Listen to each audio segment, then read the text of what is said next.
Galindo, and it's another practical application. So we'll see something that has become a real, true, applied product, right? That's what we have, right? And we are changing the domains. We are going into the military.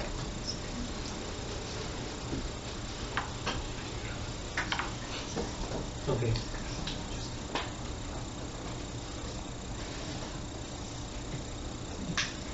Well, good afternoon. I feel exposed and unrest. Hopefully you understand my English. And in this case, I'm proposing a methodology to build up specialized glossaries. And the product of it is a military glossary. Well, this is my agenda for this. This is a small introduction, the purpose, theoretical framework, methodology findings, and some conclusions. Well,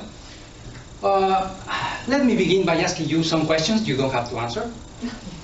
Is escuadra the English equivalent for squad? Is the services a term for los servicios? If you want the answer, use my glossary. I'm selling my glossary. Okay, the Mexican Army and the US Army for long have been enjoying excellent relationship. And just like any relationship, what you need is communication, good communication. And that's what I'm trying to contribute. Okay, our armies share some activities such as VCCs, border commanders meetings or conferences every year, operations against drug trafficking, population relief in case of disaster. This is narcissist. I'm there and narcissistic. And I'm there. Bilateral meetings and training. Significant questions by my students. They are really eager to know how to translate platoon and peloton and cargador, and they are really excited about it. No? What about this work? This is to propose a methodology, as I told you, to build these specialized glossaries. And the target audience is interpreters, translators. And we have a result here. This is a product, it's a military glossary. This work is based on the knowledge of some experts, especially in terminology.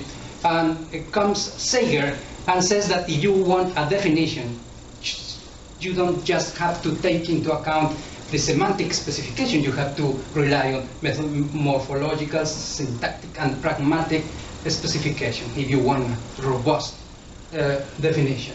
Let's say squad. Squad is very easy to describe. You can say it's a group of people, a group of soldiers, but that doesn't tell you much. But what about if you include the number of members and the context? So that would be really a pragmatic definition now. Well, Sager again tells us about the compounding method. And you know what? This was really useful for my work, because with this method, I could tell you the difference. In Mexico, the US Army, the Mexican Army has 2 captains. The US Army has 1. How can I communicate these two to this army? Well, in Spanish would be, if you want to translate, this will be first captain and second captain, and that would be good. But it's still ambiguous. You don't know who's over. You don't know who is the superior or the subordinate. But what about the upper half captain and lower half captain? No explanation. It's self-explained. And this upper half and lower half is used in the Navy. So they use it for the real admirals. Then comes Naira and tells us that if you want to prepare a glossary or a dictionary for the same culture or the same language, so it's easier to analyze the problems of terms as compared to preparing a dictionary and a glossary of another language and another culture. Bilingual dictionaries are really hard. Why? Well, Larson helps us and tells us that the meaning of a lexical item is found, if you study it particular, in particular and compare with other items, but they have to be closely related. Well, Larson again says that you have to pay attention to the secondary senses. A person who is learning a second language has problems with secondary senses. It's easier to understand and to learn the primary senses. So let's say that you have soldier and soldado. So you have the first or the primary sense, soldier and soldado. That's not a problem. Both of them are in the army, both of them are military. But guess what? When you have a secondary sense, then comes to the rank. And soldado in Spanish, I want the rank, so in English would be private. How to know it? Use my glossary. Then Naida and Tabor comes and they contribute with componential analysis. They tell us tell us about componential analysis, and they just measure, the meaning systematically. They examine the basic components of these lexical items and then compare them with others, but they have to be within the same semantic field. Okay, so in this case we have this glossary and we have some English equivalents to our military glossary. It compiles these entries based on componential analysis, but in addition, we take into account the author's expertise and some dictionary definitions, even bilingual definitions. And how to validate them? Well, again, the author's expertise after years and years of bilingual interaction, not only with the US Army, but also with military or other parts of the world, other continents, and they have proven to be, effective. Another criterion is the terminographic one. We just verify that if they are in a specialized glossary or dictionary. Then the usage of frequency. This is not specifically how frequent a term occurs in the corpus, but we take into account the collocations. It's not the same. For example, you say general officers and generals, they are the same. You don't have any problem. But what about officers? You say oficiales. So what you need now is a collocation to say company grade officers. Now you know that they are the same, oficiales in Spanish and company grade officers in English. So it's really critical. And let's say that you have this military unit. You have the three lexical items to contrast, compare, or to discriminate. And you have the variables or any other lexical feature you want to discriminate. And let's say that peloton and platoon and squad, you want to discriminate, you want to find the equivalent. So you go and say, okay, peloton, all of these three, they have commissioned officers. That means the officer from second lieutenant to general. No, none of them. The problem is not solved. Enlisted, do they have enlisted? All of them have enlisted personnel. So the problem is not solved. What about the army? All of them are in the army? Yes, they are in the army. So problem unsolved yet. But what about the number of members? That's critical. Now you see that peloton, 11 members. Platoon, 26 to 66. 26 to 66. Squad, approx 11. So as you can see, peloton and squad, they are the same. In this case, if you translate the name of the movie, Peloton and Platoon, which was already translated like that, there's no problem. There's no problem at all. The problem comes when you call, in an operation, you call some rations for your peloton and you meant platoon. Someone is not going to eat today. Let's think about, let's see that you are asking for ammunition or weapons. So that would be better.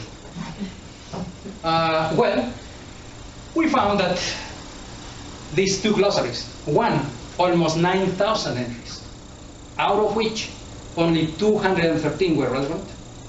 The glossaries we were using in our army.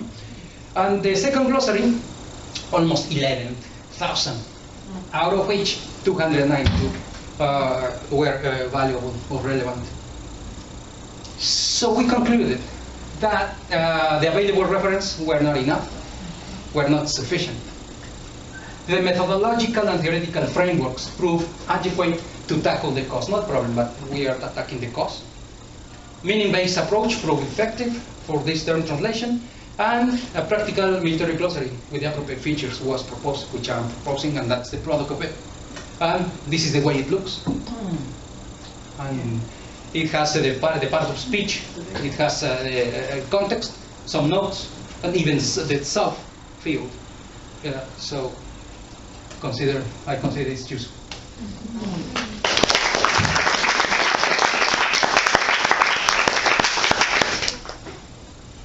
So you have the question, I'm happy to answer now. But crystal clear. Yeah. Yes. I'm just wondering so the glossary is a great idea, right? And especially in the sense that you're taking things that existed before and obviously improving on them because a lot of this stuff is not relevant. So you made a glossary. What's to ensure that it doesn't become irrelevant as things change? And now maybe in the military terms this doesn't change as quickly as in some areas, but just generally, as we know, language changes, meanings shift, and things move.